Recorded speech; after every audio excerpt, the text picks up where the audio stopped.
Welcome back, guys. Another episode of RX Radio. Huge episode today, quite literally, by sheer scale and body weight. I haven't seen this guy in about 65 pounds. Dr. Pat Davidson, friend of the show. It's a point of great pride that I can call Pat Davidson a colleague, which is crazy because he's so smart and all that stuff. And I just get to say it because, frankly, it's my podcast. I do whatever the fuck I want. But no, it's always great to connect with Pat. We cross paths, periodically. We've taught seminars together. He's definitely someone, and you see why. I'm sure if you've come to this episode, you've heard Pat speak on something before. If not, this won't be your last time. A very grounded approach to teaching exercise from a first principles perspective. And we dive into what those first principles are. Such an interesting outlook. Both, and we talk about this actually. This episode, we kind of dig into how worldviews shape your training knowledge, how you communicate with, whether it's other people you're trying to educate or whether it's people you're actually trying to coach. We zoom in and zoom out on problems in the episode, which there's very few people I can do this with successfully online and it be at least super entertaining for me. Unbelievably bright guy, ridiculously experienced, and ridiculously well applied. So huge shout out to Pat for lending us his time. He's taken on the challenge of professional bodybuilding, and I got to say he's off to the fucking races. So huge shout out to Pat for taking the time to sit down with us and chat. Hope you guys enjoy the episode. Also, Prescript Level 1 opt-in page is live. If we get your name on the wait list for next semester, especially chiros, chiropractors, chiropractic students, we are officially accredited for continuing education units. So right now we are accredited for continuing education units for National Academy of Sports Medicine, NASM, NSCA, National Strength and Conditioning Association, now through the NBCE, so the National Board of Chiropractic Examiners. So if you fall in one of those groups and you need continuing ed, that doesn't suck, you know where to go. www.predescript.com. Go to the PSL1 page, toss your email in. You'll be the first to know, and you actually get a discount for just leaving your name on the list. So go do that. There is going to be some exciting news, hopefully in the coming weeks, if you're in or have been in the military. Exciting partnership coming up there. Hopefully it's going to make this stuff a lot more accessible. So if you're a trainer or coach, NASM, NSCA, and you work with people who have that designation, or American Council for Exercise, ACE, if you're a chiropractor and you have friends you went to school with and you're like, hey, I want chiros to stop being tarred and feathered in the streets for doing dumb shit. It's well, let them know. And then obviously if you're in the military, hopefully within the next month or so, we should have some pretty exciting news about our affiliations with the United States military. So very excited about that. So huge shout out again to Pat Davidson. I hope you guys enjoyed the episode, and we'll see you guys next week. You're tuned in to RX Radio. I usually do the intros after, and then you kind of do sing your praises, give your flowers. But I think I'm going to do it. I feel like you deserve it. I feel like of all people, you're going to tear into this storyline. Yeah, absolutely. It's say it again, motherfucker. Say it again. Welcome back to the show, Dr. Patrick Davidson. Pleasure to have you on, man. I remember when I was getting my PhD, I said that if I actually finish this and I become a doctor, it's a sure sign of the apocalypse coming. So I don't think I was wrong, Look around. Dude, I'm still reeling over the Diddy shit. And everyone's forgot about that. We're on to the Trump assassination. I can't keep up. I'm done. Yeah. We're out. I think even the Trump assassination attempt is old news. That was for whatever reason, that didn't hold in the media, which that's crazy. Yeah, dude. People talked about JFK for 30 years. Yeah, we were already on Hulk Hogan, and rightfully so. Well, that's true. We needed it. We always need Hulkamania in our life to run wild. I think so. If there's any sign of instability other than Pat Davidson getting a PhD, it's Hulkamania ripping his shirt off at the Democratic National Convention. Yeah, I mean, Hulkamania running wild through millions is better than severe syphilis. So there's. I love it. Those are our options. That's where we're at now in society. Look, it could be a lot worse. Syphilis. It's oh, hey, count your blessings. honored to have you back on, and I mean that wholeheartedly. I think one of the few people, the education space has been diluted. You could go as far to say polluted. And I think there's been a push away from the academy, like real ones, like what the word academy actually means, like in the root of academia, academy, not like something you made up on your lunch break at your personal training job. Like, I'm going to do it this so-and-so academy. The academy actually means something. It's an institution where we pay forward the knowledge gained in years past. And it's funny to me because your ability to navigate the fitness space as an academic, I think comes down to the process of academia. I think a lot of people are really quick to begrudge conventional education because it suits their lack of going through conventional education.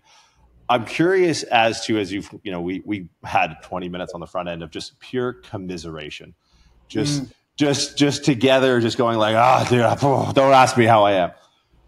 The evolution of like you as an academic, you as a business owner, you as an educator, storyteller, how has the academy going through the rigor of higher education prepared you for your career in all of its facets?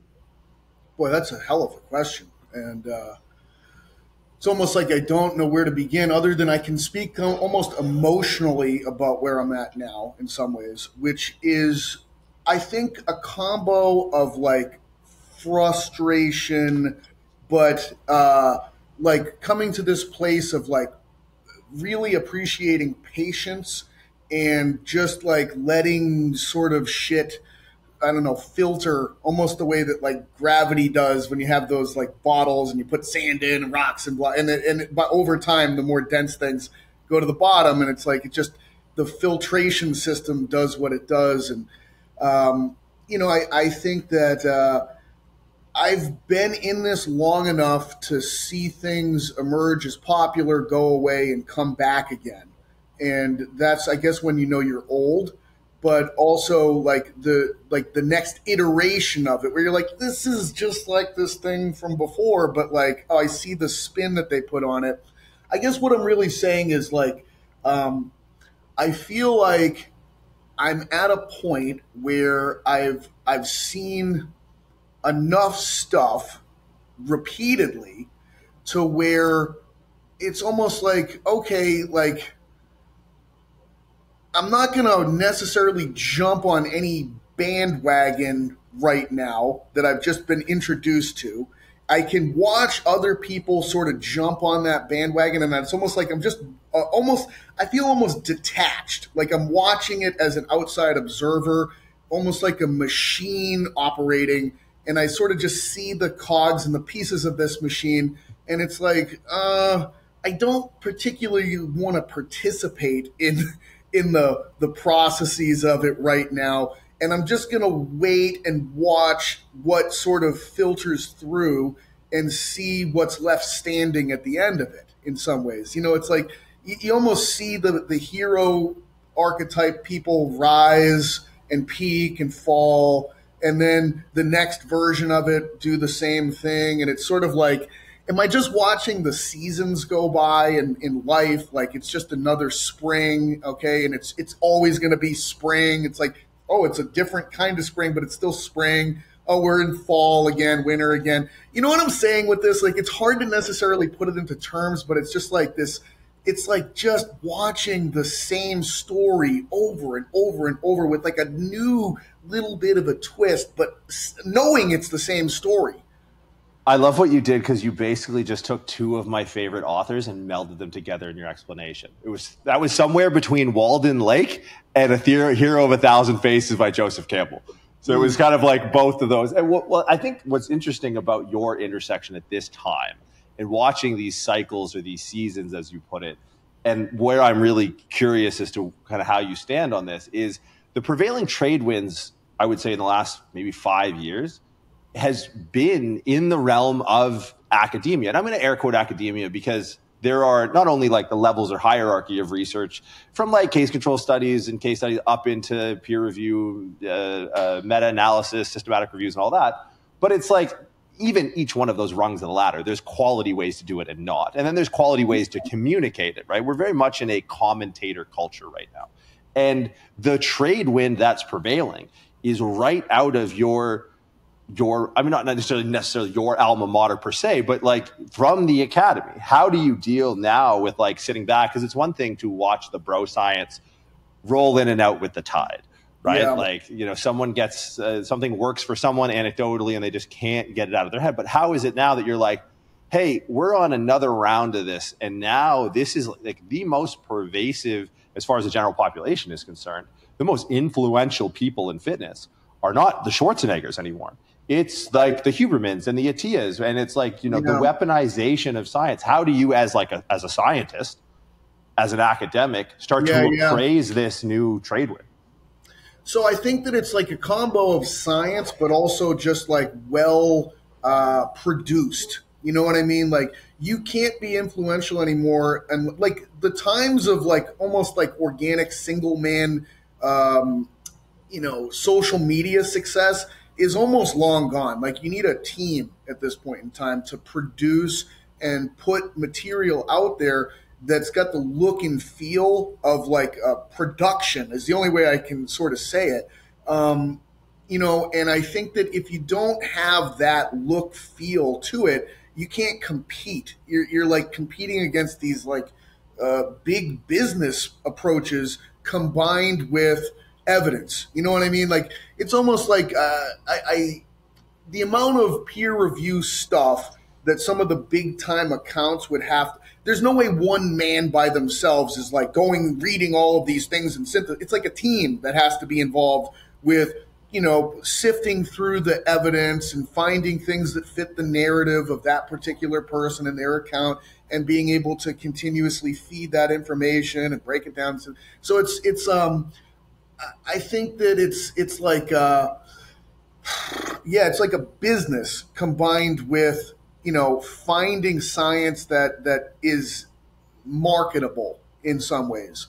It's different. It's like, I think, well, I don't know how different it is. Like, when you get into academia, every professor has their area that they're going to research, and they're going to just tunnel into it more and more, but they're just doing it in their office. You know what I mean? They're doing it maybe on the conference side. They're doing it in this like world removed from public sort of consumption. And now it's almost like there's these public facing businesses that are pulling from academia and ultimately kind of concocting their own realm that they're going to present outwardly as a storyline for you to be able to consume and continue on this trajectory of with that individual or that business or whatever you want to call it, their movement forward into expansion and growth and presentation of information. Yeah, the behemoth human body functioning avatar that they've created is so pixelated to me. Like, it's odd because in the fluctuations of bro science to actual science, and very much the influence now coming from like the science and the citations, and a new study released shows, it's like the new study doesn't show anything. The new study shows that you can read, and that's it. Like, how many times there was at once a new study where like sugar is not bad for you or whatever, and it was sponsored by Coca-Cola, and everyone was like Gucci with that until they're like, wait a minute. One of the things that has been in flux is the popularity of like specialization versus generalist, right? That to me is starting to flip, and I think that's what's creating like the parable of the blind elephant, the 5 blind men and the elephant, where it's like it's a garden hose. It's like, no, that's his tail, and it's like, oh, this is a tree. It's like, no, that's his leg. It's like it's been odd to see this transition into super specialist, and everyone just gets like, oh, I know everything about mechanics, or I know everything about nutrition, or I know everything about neuroscience. And then you just kind of go like, okay, I understand the nervous system. But it's like, these Venn diagrams are more like a circle. Like, all of them are kind of one thing. How have you approached that coming out of, what would be considered like a subspecialty, like your academic career as a professor, your academic career as a independent educator into the market? Like, how do you deal with the integrated systems? And frankly, like when people come to you with this very pixelated, fractionated view of the human body, how do you start to help people put all this shit together? It's really hard. And in some ways, it's why I'm trying to move more towards coaching, because I feel like I actually need to work with people and put a training program together and a nutrition program together, see their videos come back to me and be like, you know, hey, here's what you need to do. Like, here's a program for you to follow. And here's a nutrition plan that's going to start with this. You know, we're going to start in fat loss. I'm looking at you. You need fat loss. Here is your, 8-week program that you're going to follow. Please send me your training videos. And now I can actually, the person can see what a plan looks like. They can experience a plan paired with a nutrition program that, basically, dovetails together for results. And now I can give them feedback on what they're actually doing. And over time, they begin to see like, oh, wow, like when I put more pieces together in an organized plan, it actually works. Holy shit. Like, I didn't know this.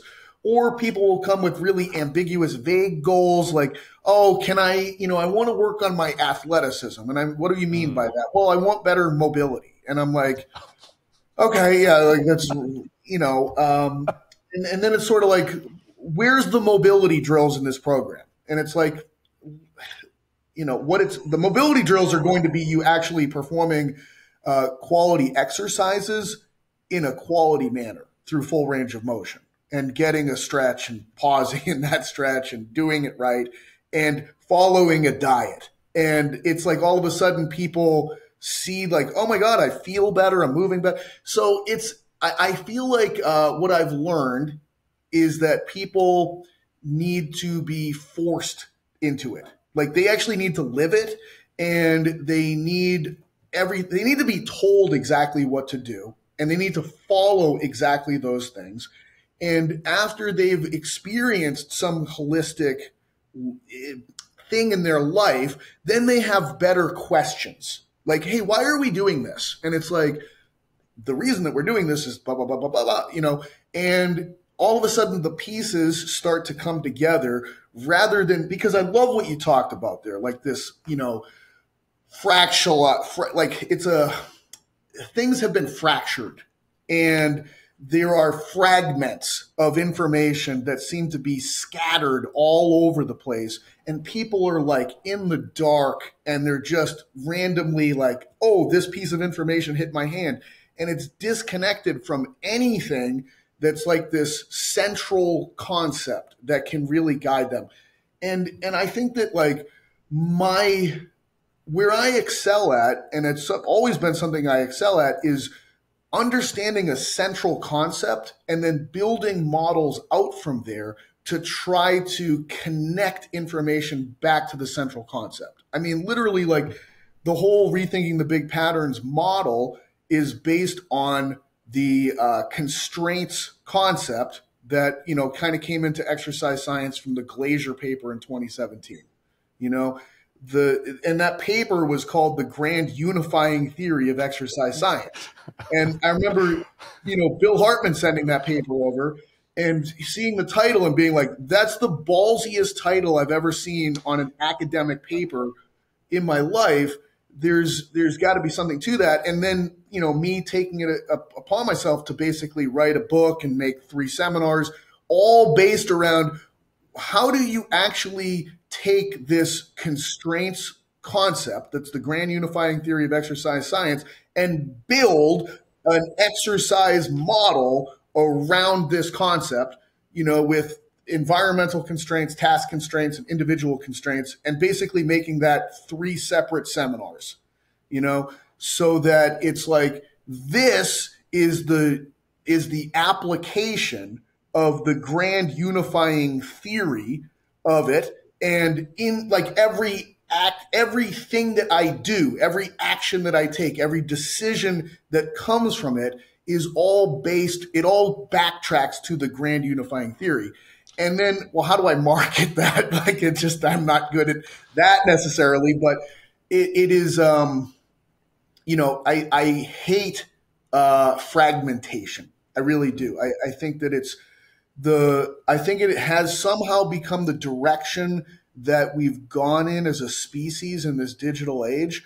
And I don't think we're wiser for it. I think there's more just information that exists, but I don't find that information to necessarily be driving positive actions, outcomes, and behaviors for our species in many areas.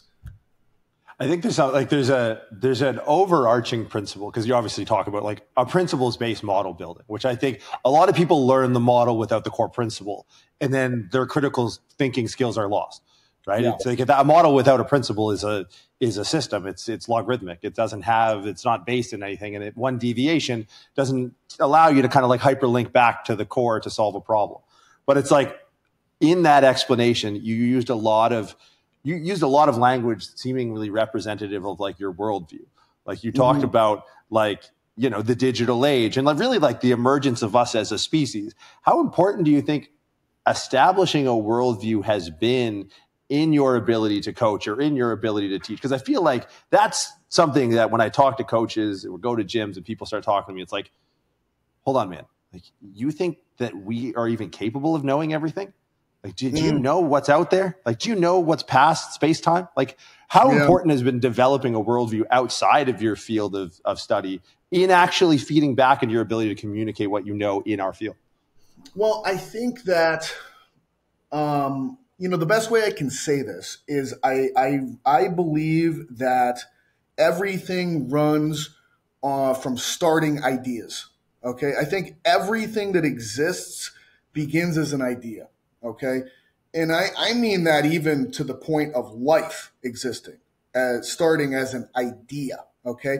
Because I look at life and it's like, it's actually just a language. Life is a language to me. It's a language of, replicating acids. Okay. But the language is based on seemingly simple rules of combining acids. And those acids have the potential to mutate upon replication. But they always have to code themselves based on a language.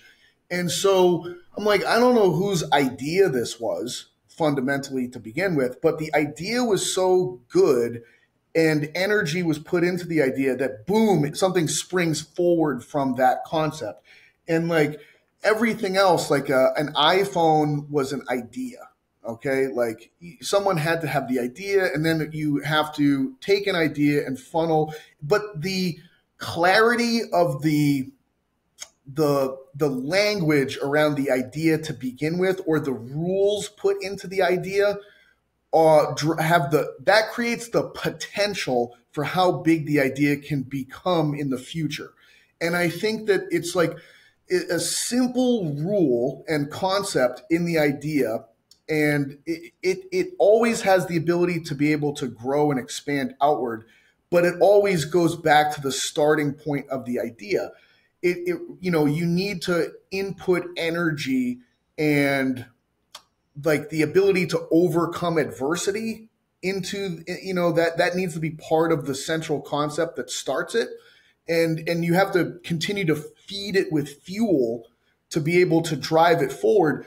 But to me, that is actually the nature of existence. Okay. So within that, I just take a look at like, okay, things that exist, like what level of limitations or constraints are put on that particular thing. So like humans exist, all right? We exist. There is an idea behind us. We're part of this replicating, mutating acid sequence thing that forms carbon backbones. And then, we're on this branch that's got spines and nipples and blood and the ability to change temperature on our own. And, so we're in this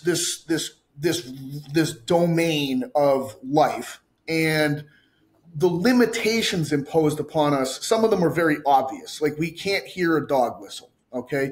We can't see ultraviolet light. those are things that like are very obvious limitations put on our species. But there's probably a billion others that we may be able to recognize or may not be able to recognize. The great minds of humankind have been able to point these things out over time. Like Freud, for instance, was able to point out, like, we're not even aware of most of the operating of our brain. It's subconscious. The subconscious is the part of the iceberg below the water. Okay, so you didn't even know that, but that's a limitation on your brain. You're not even the part of you that you really exist from. You're unaware of the majority of it. Okay, most of your existence is beyond your level of recognition. Fuck, that's a crazy thing to understand as like a limitation imposed upon our species. But all of these things are, to me, we cannot handle the true nature of reality. Okay, reality is overwhelming. And so to be able to cope with it as a species, there's caps put on it. All right. And we assume that we're overconfident in ourselves in terms of what we think we understand and know. But it's kind of like the more that we discover, typically, it's actually what we discover are the parts of ourselves that are the limitations of ourselves. That's actually typically what we discover. We discover that we can't see radio waves, but they exist. And now we're able to utilize those things and fucking beam things into outer space and bounce them back off of satellites and things like that and communicate like we're doing right now. But it's based on understanding our own limitations as a species and then utilizing things outside of ourselves to overcome those limitations. I think that, like, long story short, the potential to utilize things that reach outside of our limitations is great, okay? But only, there's billions of us, and typically only one of us amongst those billions figures out the weird limitation that we're currently bumping up into and actually solves for it. And then millions underneath that individual actually package and produce these things that become, part of our collective lives. And then we all, like, even the person working at Burger King just like assumes that life has always been like this and utilizes these things that would have made them basically a god to myth-telling Greeks. And just, this is normal. Okay. But there is overall most of us, I look out at humans and I say to myself, like, the degree to which the average amongst us lives a completely purposeless, pointless life is beyond my belief. Like, I always think to myself, like, I am such a waste of carbon. Like, I am such a waste of space and air. Like, I'm doing nothing with my fucking life, and and then I start to say to myself, well, but I mean, look, I'm going to look around, like, who's actually doing anything? They're just like an automaton practically, like, just, pressing buttons and following a track and just existing, and then they die. And then there's just this sea of kind of pointless humans, like this endless ocean of depth of like the pointless amongst us. And then the extreme rarity of a singular person that just stands out so much and does one thing that impacts everyone and creates this enormous leap forward. But it's like most of us try to say things or act in a way as if, like, well, my fucking worldview and thoughts are just so fucking important, and like, blah, blah, blah, here's my morning routine and ritual that's so important that you should know about. And it's like, the degree to which your thoughts are irrelevant for moving any one of us forward is incredible. Like, so this is, I probably sound horrifically pessimistic, and I don't actually mean to be. You know what I mean? Like, I actually don't mean to be that way, because I actually think that most things operate triangularly, or like a pyramid, where you need this enormous base of activity of people all working on a pretty decent level to be able to spearhead and push an individual forward that actually makes a breakthrough. and that then the breakthrough creates a new base of a pyramid, and that everybody basically. So it's not a pointlessness that I'm speaking of. It's that very few of us are pointed, but it takes a flat, enormous number of humans to support what's necessary for a very select few pointed humans to actually drive through a new ceiling to create a difference for things that will operate in another way going forward. But the fact that the base is completely unable to perceive the pointed individuals is the thing that I actually find the most striking, that there's a complete lack of awareness on identifying those amongst the masses. It's funny to me that you can't avoid speaking from first principles, because one of the first things you said was basically that we're like this, this chain of acids that go together, and there's a language and there's room for you further along use the word mutation. And it's like, okay, communication and error. And then you went ahead and talked about like, there's 9 billion of us and like maybe 2 people pushing the needle or 100 or whatever, like a minute fraction. I would take that same model of like this pyramid structure of a broad base of like not really doing much, but we need them because they hold up the pointedness, as you referred to. And I would almost not challenge, but support the idea down to the level of people's thoughts inside their own head.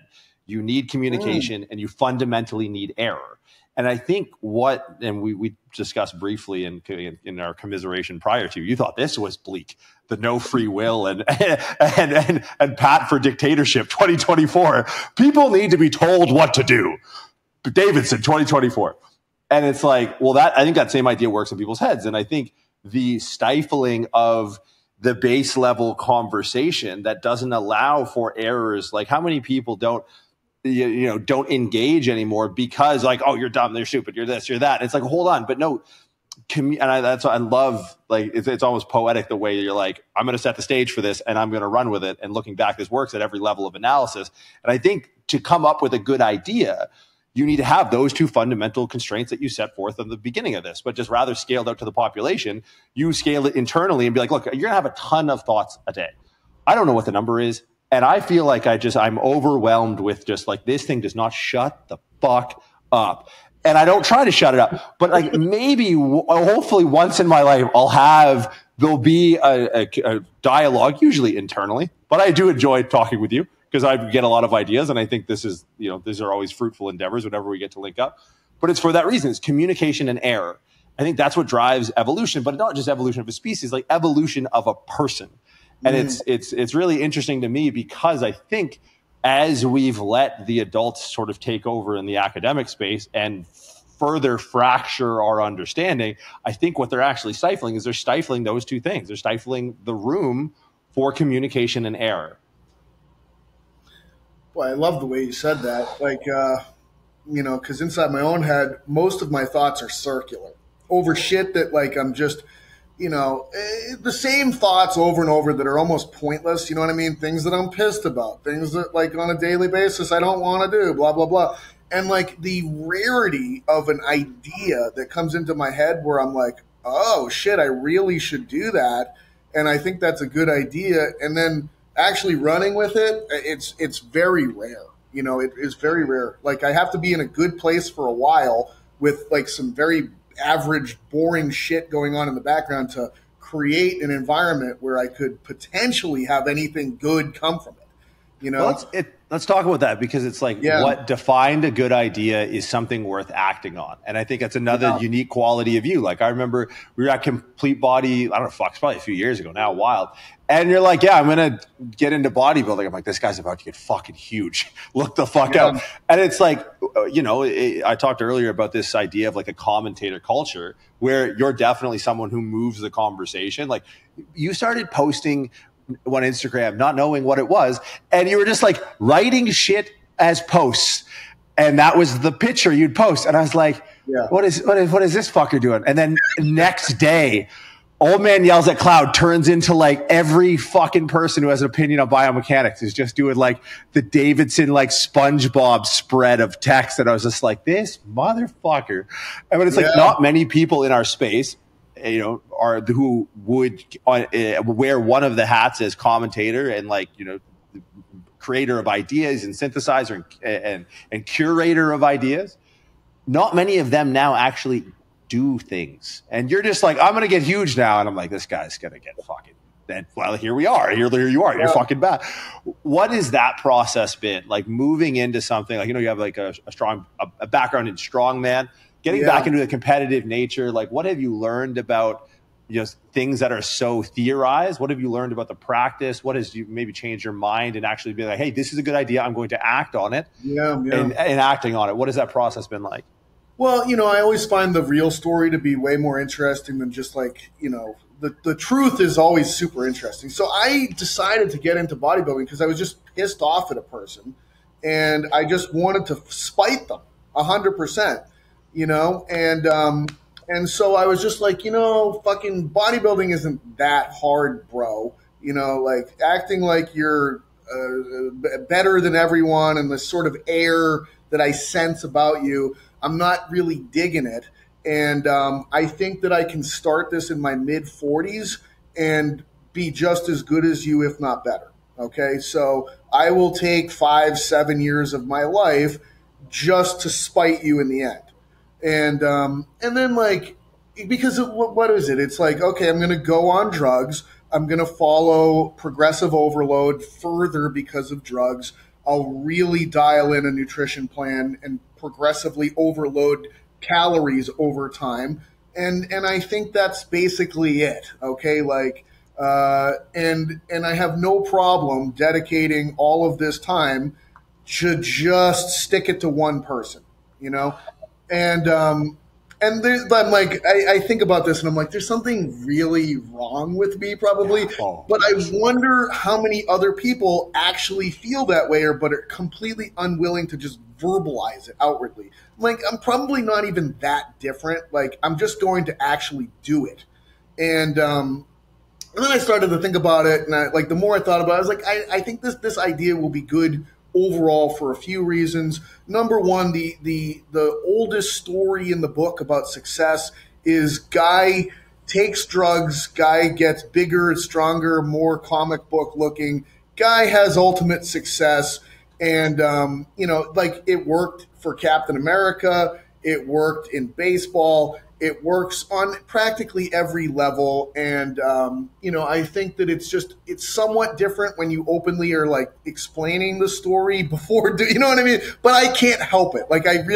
I'm like, this is what I think is happening and I'm going to do this. And I think that if I just follow the trajectory of it, it'll probably end up being the same story retold over and over again, because I'm pretty sure that after 5 years of this, that I will look like a professional bodybuilder and it'll be like, wow, look at this fucking guy. And that's mostly what leads to success as far as I can tell in the modern world. And so, but then I also was thinking from a lifestyle perspective for myself, I think it'll generally work. I think that if it absolutely harnesses me into having to stay on a routine, limiting travel to a certain degree, having to eat a certain way, those are good things to keep in my life, and so it's I can, it'll just be a grounding point for me in life overall that I think is probably important. And if I don't have something that I can obsess over, my brain will go into bad directions. I think my brain is always looking for action or problems. And it's kind of needs to solve for those things in order to satisfy some weird, probably Gestalt-like loop that it needs to close over and over again. And so I feel of all of the potential fucked up things that I could get myself into with my fucked up brain, this is probably one that's better than most. And also it will tie me to continuing to have to learn about exercise science, which will be good from the perspective of just remaining relevant as a knowledgeable person in the field that I chose to work in. So those are a lot of the reasons that I dove into this. But What's been the thing you've learned the most? Like, obviously as well read as a human being could be on the subject, but there is obviously, like, one of my favorite quotes is, in theory, there's no difference between practice and theory, but in practice there is. Right. Like, what have been like the kind of light bulb moments for you as an academic as going through it? Drugs. I think drugs is like the biggest one, quite honestly, if I was really gonna. So I think that I remember just like I've always watched and been like, how the fuck is somebody that strong? Like, that's fucking crazy. And now I'm like, oh, okay. They're just on a lot of drugs. They have to, because like all of a sudden, like, I'm just pushing weights that I just never even dreamed I could ever do. Like, a couple weeks ago, I hit 7 reps on the incline with 3 plates. And I was like, that's so far beyond anything I was ever doing previously. It's like a joke. And I feel like I'm just scratching the surface, because I can remember, watching videos, Dorian Yates, like 4 plates on the incline, hitting it for like 8-10 reps or something like that. And it's like, that's fucking preposterous. How, like, that's so fucked up. Like, and now it's like, well, I think that give me another 3 years of eating and farming. And I don't think that that's necessarily out of the realm of possible for what I could do. And I'll be practically 50 years old, but I don't think that I can legitimately see myself doing something like that. Because of, if you're on a reasonable plan and you're on a good farm program and it's all on a calendar and a timeline and it's just mapped appropriately and you don't get hurt and you don't have a lifestyle that sabotages it, it's like, it can just keep going. Okay. Like, I think that most things probably fail because of maybe 2 reasons. One, probably over ambitious in the approach. Too much, too soon, too fast. You fuck yourself up, you get hurt, you get sick, and it just completely derails you. 2, just having a mind that gives up too soon. So almost the opposite of like, this picture of when you see people like digging in the dirt and it shows like the dirt going down and like, oh, here's the diamond mine, and you gave up like 3 feet in front of it. And it's like, but training gets fucking gnarly. You know what I mean? Like, if you are doing shit, like, I'll be honest, like throwing 3 plates on an incline for me, I was like, I don't know. This is so much more weight than I've ever incline pressed before. But like, numbers wise, it says I should be able to do this. But I was scared as fuck doing it, like without a spotter and like bringing it down. I was like, oh my God, this is a fucking crazy feeling. And then it was just like, boom, it launched. And I was like, I got to rethink this. Like, this is not, my brain hasn't caught up with this yet. But if I follow the numbers appropriately, I'm just going to follow the fucking numbers. Like, my psychology thinks that this is impossible, but I'm going to follow the numbers and see what happens. And so I think that like people cap or it becomes so uncomfortable and physically miserable that like I don't ever want to do that again. And I think that there just has to be like some override over that. Like, wow, that was the worst thing I've ever done, but I am going to do more next time. But somehow doing that in a way that's not overly ambitious, which seems almost like contradictory, but I think that that's a thing, okay? Where it's like, if it's pre-planned with sets and reps and, RPE and things of that nature, but it continues to just push in this direction of like more, I think that that's where things can just lead to levels of success that are staggering. It sounds like the big issue is reconciling the experiential brain with the theoretical brain. It sounds like, in your experience of lifting weights so long without having this, the farm pH assistance, it's like, oh, I've never experienced this before. But there's also a theoretical guardrail of like, I know, whether it's acute to chronic workload ratios, or you're looking at tendon strength versus muscle strength. It's like, okay, there's a governing system to the confidence to move forward. And it's actually my well-developed theoretical brain that's helping me navigate this, rather than just, going off 100 miles an hour into a wall, which if I was going only off of like, hey, I can do it, cool, let's do it. It's like somewhere between do it because you can, and just because you can doesn't mean you have to. And balancing that in the decisions you make. How is that become an easier process to reconcile? Like as you've made incremental steady progress from whether it's muscle development, whether it's body composition, whether it's strength, does it become easier to be like, okay, like we're not even going to stumble at this intersection? I think if anything, it actually gets harder. Okay. So like during the last massing phase that I did, I competed December 16th, and by June 1st, I was 195 pounds competing on December 16th. On June 1st, I weighed 249 pounds.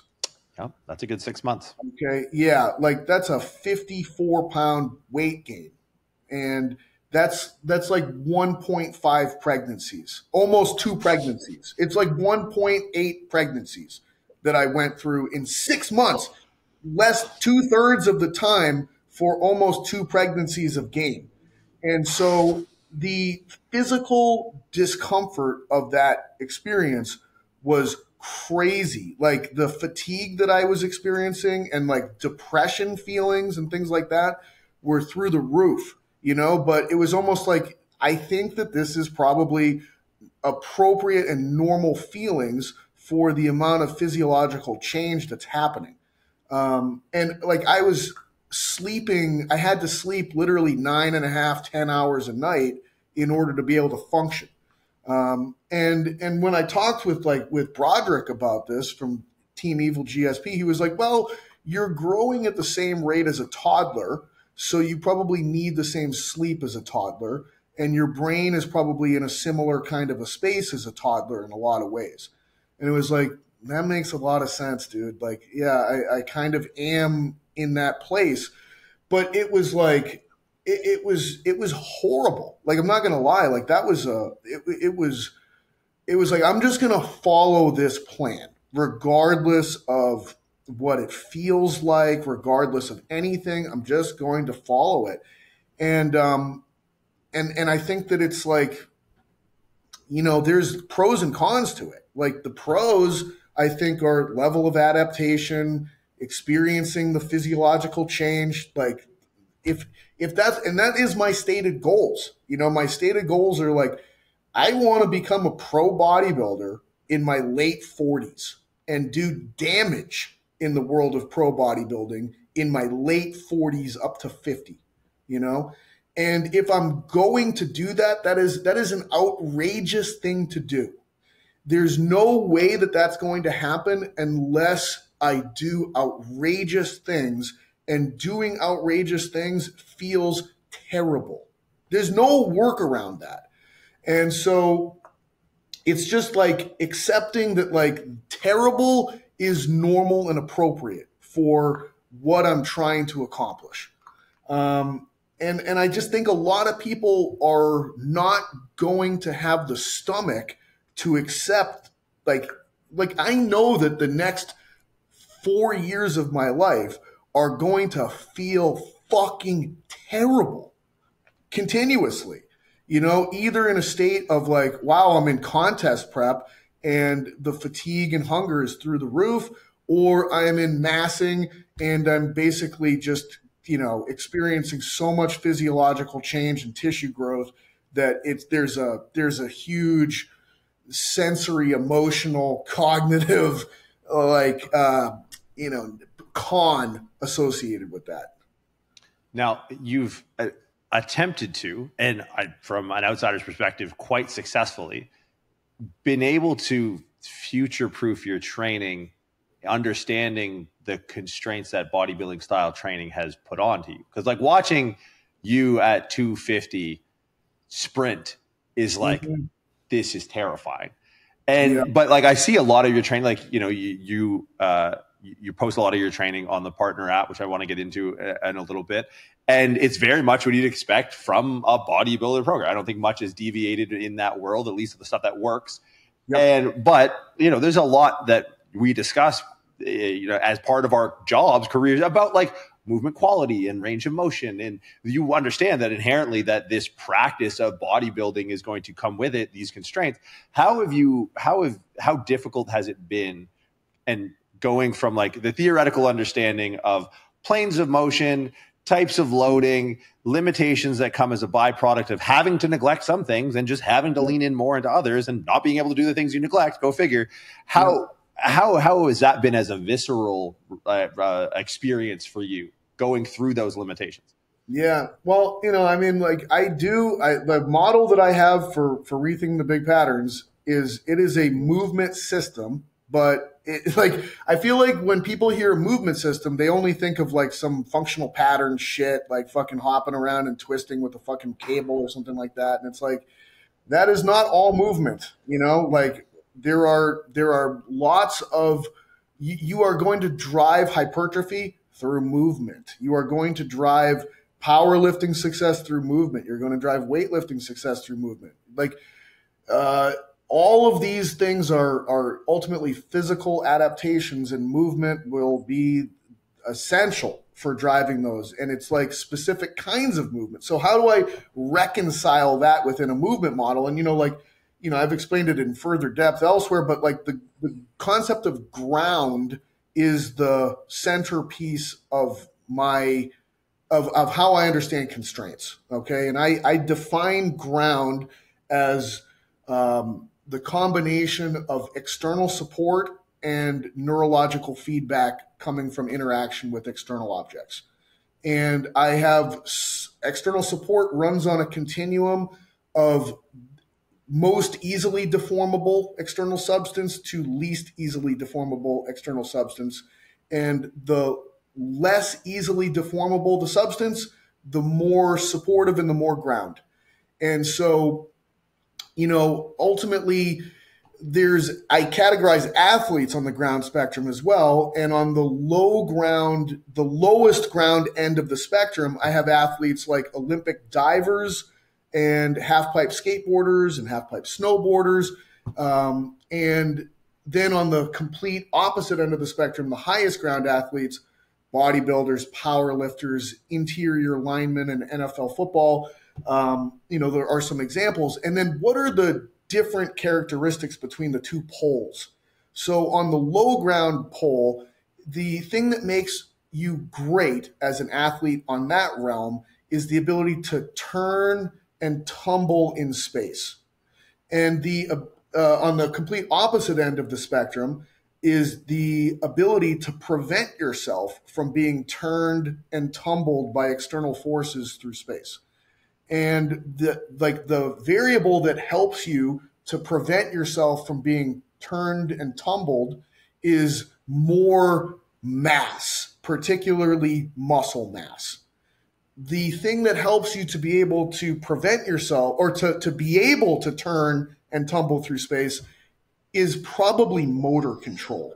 Although I think it's just less understood. The shape of the system, the amount of tissue is all important, but then the ability to control it and spin it in multiple directions. Because, who wins in diving? The guy that did more revolutions in the air. Who wins in skateboard half pipe? The person that spun around more times in the air. Who wins in the vault in gymnastics? Who wins? It's always the person that spins more or tumbles more. It's literally, that's it.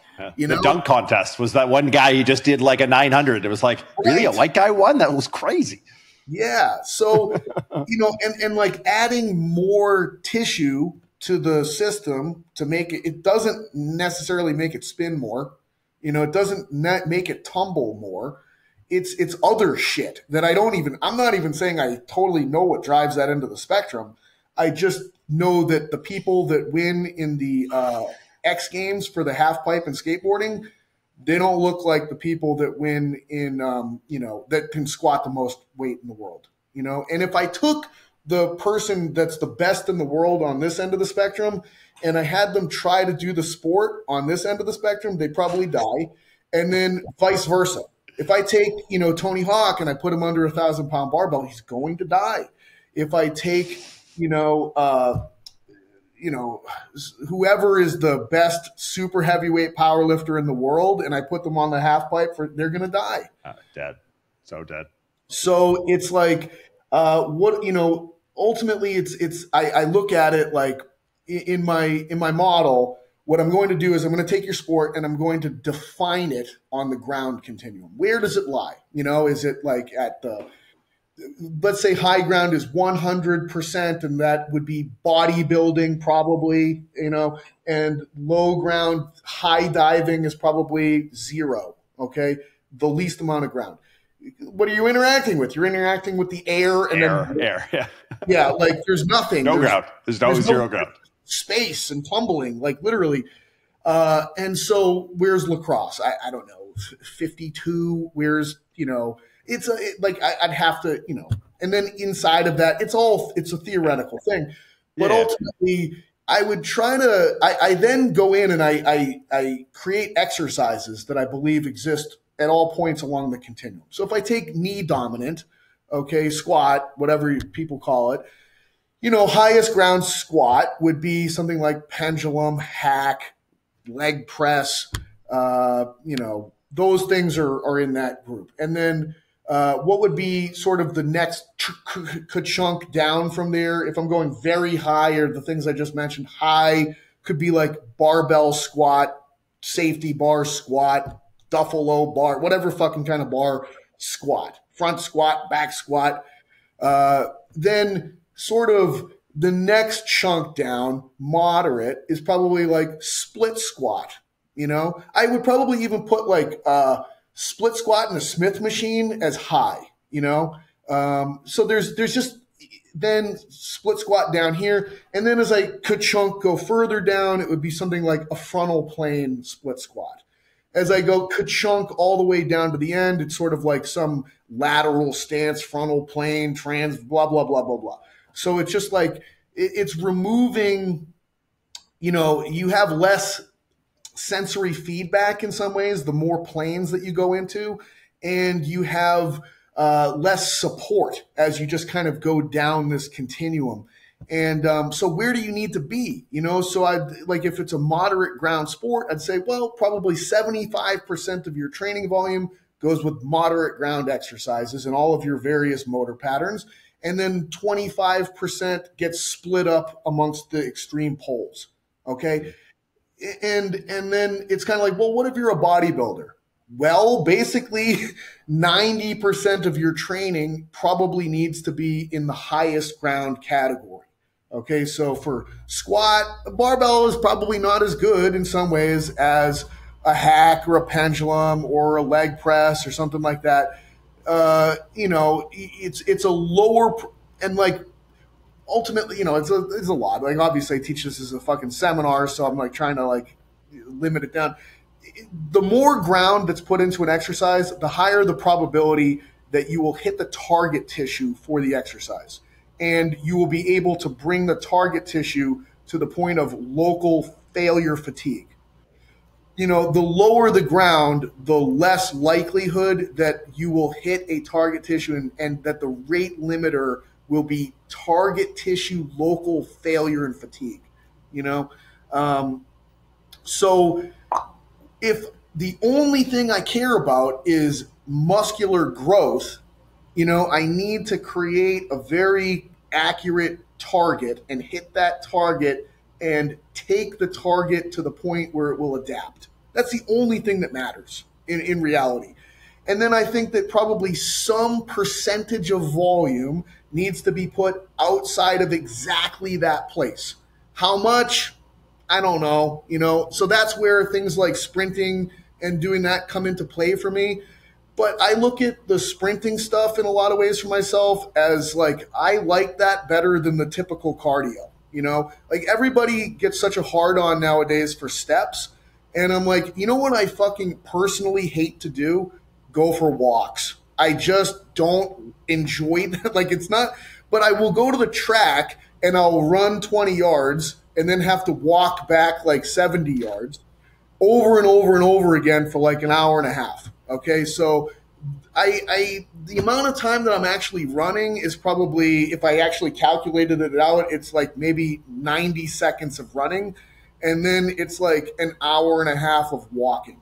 I'm hitting my steps purely as the expression of walking back to the start line for these efforts. And if I don't do that, then I just will I don't really feel like going for a fucking walk. But I'm a weirdo. I think most people are like, I like going for walks. And I'm like, I just don't want to go for a fucking walk. So like the ground concept, the continuum, the gradient, as you push your training to 90, let's say theoretically % ground, and there's a 10% that probably just exists as a feature of load management. It's just like you just can't do all of that stuff as heavy as you can all the time. Absolutely. And so it like starts to fall towards the spectrum of like, let's say lacrosse player, like let's say all the way down to like, I don't see diving coming out of you anytime soon, but it's like, it's funny. It reminds me of this book I read once called The Stroke of Insight. The author's name is Gillian Bolt Taylor, and she's a neuroscientist that writes out the experience of a stroke as she's having it. So she's having this infarct in her brain, and she's like theorizing as she's having it, like where I smell this, therefore it's this cortex, or it's this gyrus, and it's just as you've set a really accurate target at this 90% above in high ground movement. What has been the experience, like let's say now going to the track like this week compared to you sub 200? What has been that experience for you, knowing all of the theory and be like, wow, like it's my shoulders, or it's my knees, or it's like the low back pumps are like a real thing? Like what has that like personally been like for you? It just, it creates new limits is really what it does. Like, so the hardest part for me is the warm up. It's like the running stuff is based on things that I've done in the past with Derek Hansen, so I use the same warm up that he put together years ago that I was doing. And, it's like, it would probably take the average person 7-8 minutes to get through. Okay. It's like, cones that are 20 yards apart, you jog back and forth, and then you skip back and forth, and then you side shuffle back and forth, and you do butt kicks back and forth, and you do karaoke back and forth, okay? When I'm like 190 pounds, just fly through it, no big deal. At 250, it was probably taking me 25 minutes, okay? Oh, literally, I would have to take a break and walk back and forth like 3 times just to get to the point where like my calf, like I would get these calf pumps, quad pumps, and low back pumps that would shut me down. Just shut and like heaving, breathing, just like, my system probably being like, there's so much waste product and CO2 to get rid of right now. Like this, it wasn't even that aerobic, but like, I'm just fucked here. I'm like turning into a statue and I'm hyperventilating and like, what the fuck? Like this shouldn't be a thing, but it's a thing. And then in terms of actually running sprints at that point, it felt like I wasn't even in my own body. My back, I didn't recognize my own back. It was just like, what the fuck is this thing? Like, I think my back just grew so much that it was just like, whoa, like I don't know what this new vehicle is. Like, and so, running with it, it was like, shit, like this doesn't feel right. I'm not going to like push this too hard because I don't even know how to drive this car right now. And then after the first day, I was like, I'm going to go real low volume just because I don't know. And my fucking shins and feet and ankles were so sore and fucked up. I was like, oh, fuck, man. Like it felt like I sprained my right ankle when like nothing happened to it. But the force going into the ground at that weight was just so much more extreme than anything I'd ever had experienced. I mean, I was sore for days from that. And so it was like, wow, I got to really check myself when it comes to volume on this. And so it was just like really going back and like just doling out volume differences. What I love about these things is it always forces me to create new things. Okay, so while I was like, I need to solve for this fucking problem. And so I basically built like a sprint algorithm similar to the RP algorithm for lifting. I built like a stimulus to fatigue sprint algorithm, and as a guidepost for how to change volume based on the subjective experiences that you would have that are stimulative as well as fatiguing. And I don't know if I'll ever do anything with that, but I think it's kind of cool conceptually, and I've been using it to help me auto-regulate my own running volume under these circumstances. And after now being like, I've got 5 straight weeks of running in, and I feel really good. My joints are good. Like everything's progressing volume-wise, but in a way that's not crippling me. Now, to kind of describe it as like you feel like you're running in like a different body. How has that experience of like showing up in the Eddie Murphy suit in one of those movies where he plays him and all his other characters and his family? It's like, how does that experience change the worst movies of all time? The coaching experience where you are working with someone in another body. Like, what has that been like? Oh, fuck. Has there been any, obviously you've been coaching for a while, like the reemergence of this is like things that you like to do. You're taking on more clients. How has that experience like changed the way you approach coaching? Yeah, I think it's just like, number one of the things I've learned with as far as coaching is concerned is like, I don't assume anything at this point in time. You know what I mean? I don't assume that anyone knows how to do anything. And I also I tell people more exactly what to do. I take away choice a little bit more now. So it used to be I'd give more people things like, okay, choose a chest compound movement or choose, and no, it's like, you're going to do an incline barbell bench press. Okay. And you're going to follow that with a pec deck. And it's like, people like that better. And in my mind, it was like, people will like that worse. They won't like that, but it actually seems to go better for most people. And so it's kind of like, and people it used to be where I'd be like, well, according to the research, you can do anything between 5 and 30 reps and it's going to work just as well. You just have to get close to failure. And so I'd give people more freedom, and they didn't like that. So now it's like, I just say, you're going to do, 3 sets and for 12 reps, and people like that much more. And so it's like, ooh, how do I kind of like reconcile these things? And it's like, I don't need to. It's just working. Why do I need to follow what's working more than anything? And I have other options. If someone's like, do I really need to do 12? If I get that question back, then it's like, no, we can actually open up the playbook more. But I almost think of it as like, hey, what do they do in the NFL when they get a rookie quarterback? They just put more rules on it. They'd say, here's exactly what you're going to fucking do. You don't get to audible it. This is the fucking play, asshole. And so it's kind of like, okay, well, that's where they start with that group. And then as they get more comfortable, then they open it up. So it's same thing. Like, you're going to do exactly this. And now, I've got the app we're going to talk a little bit about, but I'm like, you need to film your sets with this app so I can see how close you are to failure. Okay. And it like really pops people's eyes when I'm like, this is showing that you're not even close to failure. You can either go heavier or you got to do way fucking more. I'm curious about the objectification. Objectification sounds so bad, but the objectification process of someone's training experience. Like, you know how to train hard. You clearly show that by the results that you get. But imparting that now with this tool, like I guess my original question was going to be, what has been the most eye-opening experience? But I think with the partner app, it's like probably that, right? Like I took a guy through a workout and like showed him kind of what failure was. He's still got more in the tank, but the closest he's ever been to God in a gym. And he's like, I have to do that. It's like, yeah, dog, that's where like, and probably like 10, 15% more. What has been that process of using this as like a unique coaching tool and dealing with the feedback loop that comes with it? Like, first off, like explain a little bit. I mean, obviously, we know what we're talking about, but.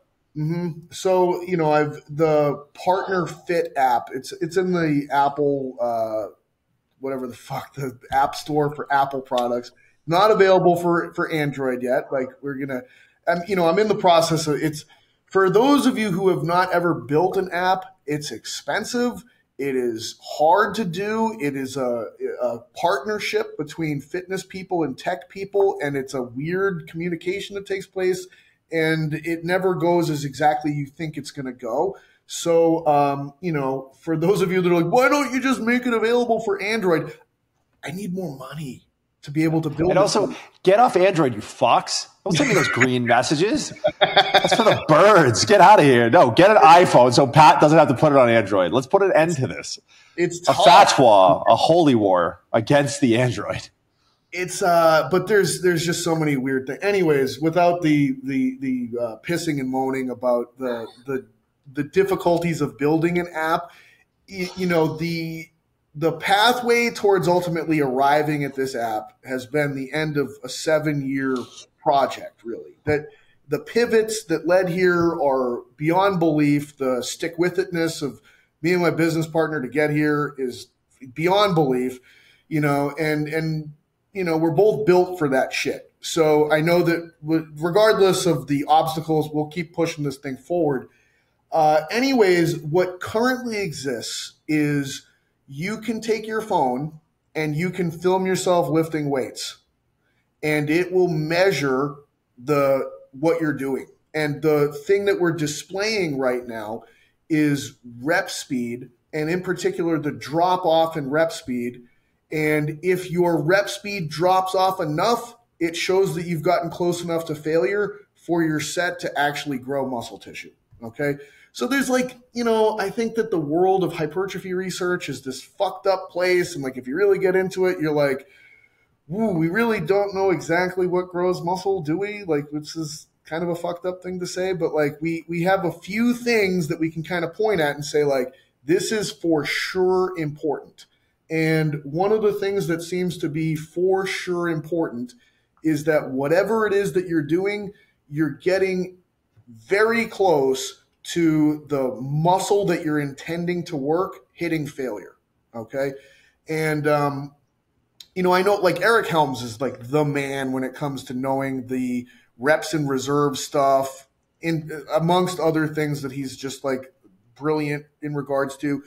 But, he's seen and talked about studies where people are pretty good at being able to estimate if they're two reps in reserve on a set. But, I think that that's true in laboratory conditions where you have someone yelling at you and they're forcing you to go to failure. And I don't know how true that is when you actually go to a commercial gym and you watch average people go through a whole workout. Because maybe for one set where you've got someone watching you and, really pestering you to go to failure, but left to their own devices, I think a lot of people just kind of do whatever it was that they did last time and do that forever and going forward. And how close they are to failure, they're probably not that close. And maybe, and the thing, it's every fucking set that you do in the gym needs to go there. If you're really going to drive it, not once, every time you fucking step foot in here, every set that you do has to go there. And how many people actually do that with their assistance work, with their, whatever, just lateral raises? It's well, if you just did this effort and it didn't go there, it was pointless.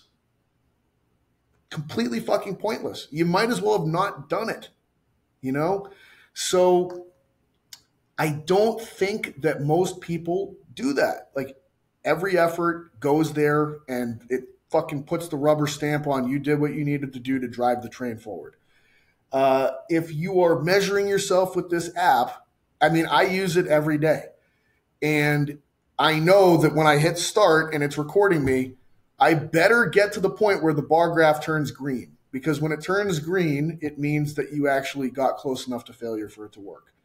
And I do that for every single set of every single exercise. And that way I know, and it's an accountability thing. There's a reason we call it partner, because it is most of the time, when I was training people in the gym, the most common question I would get from clients was was that a good set? And it's well, I don't know, it Probably not, if I'm being honest with you, but like, I don't know if I even have the heart to tell you that like, that was, you stopped, and I don't know what caused you to stop.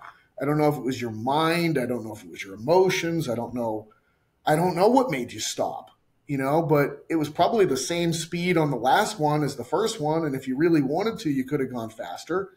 And so with this one, it's kind of like I can measure it and I can show it to you, and you can watch back and you can see that the speed never changed. And it's like, listen, it's not a good set until the bar graph looks like this, and then you see the bar graph go on a downward staircase and turn green.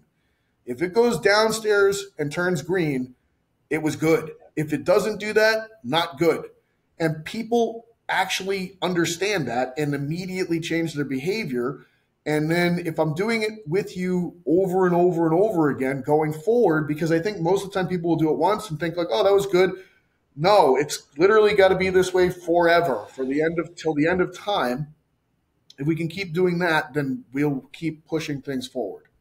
As you have taken on clients and use this as an objective tool in your coaching now, how often is it that you, I'm sure you preface this as part of the service, have you found a way to accurately describe what people will endure going through this? Or is it always like you try and tell them and then you go through it and they're doing 7-8 reps more until the thing turns green, and they're doing their check-ins with their arms at their sides because they can't lift their phone up because they've actually never trained to failure? Like, how many times have you been like, no, I tried to tell you, based off your physique, based off of how long you've been lifting, but this is the result.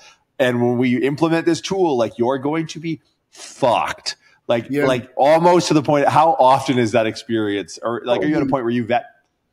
Probably 85% of the time. Hilarious. Yeah. Where it's and most of the people that I work with are people that work in the industry. They're fitness, they're trainers or strength and conditioning coaches or something along those lines. And it's like, well, if you're not doing it, what do you think the scrubs are doing at the commercial gym? They're definitely not doing it. So it's again, I think that if you were to just purely base it off of the research, people are accurate at being able to gauge it in one set under tight constraints and controls and someone observing them. But all you have to do is walk into any commercial gym and watch anything that people are doing. Because people say that they've got body composition goals, and all I see are weird low ground exercises being performed to a point of well short of failure, and then questions about why their body's not changing. And it's no amount of me explaining it is ever going to make any difference to you, but 2 or 3 sets that are filmed that show you objective feedback, and that clears up more shit than a million years of talking to you about it. So it's streamlined your process then, as far as communication goes. Yeah.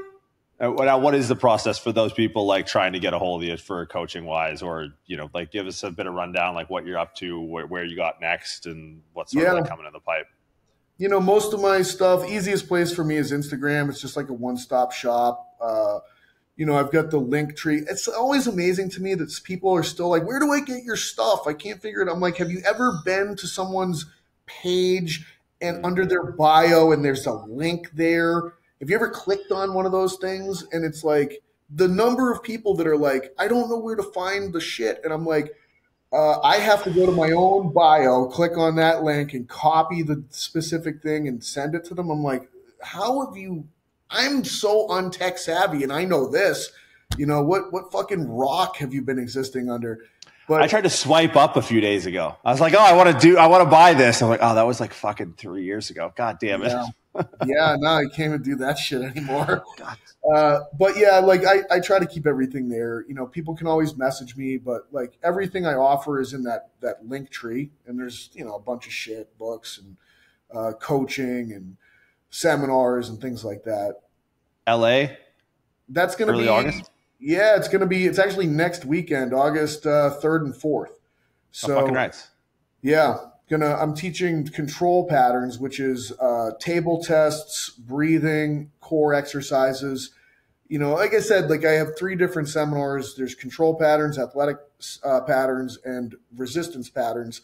And it's all based on the Glaser constraints concept of task constraints, individual constraints, and environmental constraints. And the control seminar is the individual constraints. So, that's basically you as a person. Why can't you move in a certain way? What constraints exist for you? It's generally your skeleton and the shape of your skeleton. And how can we reorient, reconfigure, and possibly change the shape of your skeleton under certain conditions to be able to give you access to movement that you previously didn't have? So it's 2 days on that as a concept. The other 2 seminars get into the environmental constraints and the task constraints, which is built around ground primarily. And those are next year, 2025. Yeah, I mean, they pop up. It's whenever people want to host and have the ability to have a local network of trainers, coaches, and fitness enthusiasts and athletes that actually want to attend, Yeah, I feel Yeah. So we'll put all that in the show notes, man. Yeah, no, I appreciate you taking the time. I'm looking forward to I think I got a couple trips planned in New York before the end of the year, so we'll have to make sure we get one in. Yeah, be good. Awesome, man. Well, hey, dude, thanks so much for your time. I really appreciate it. Of course.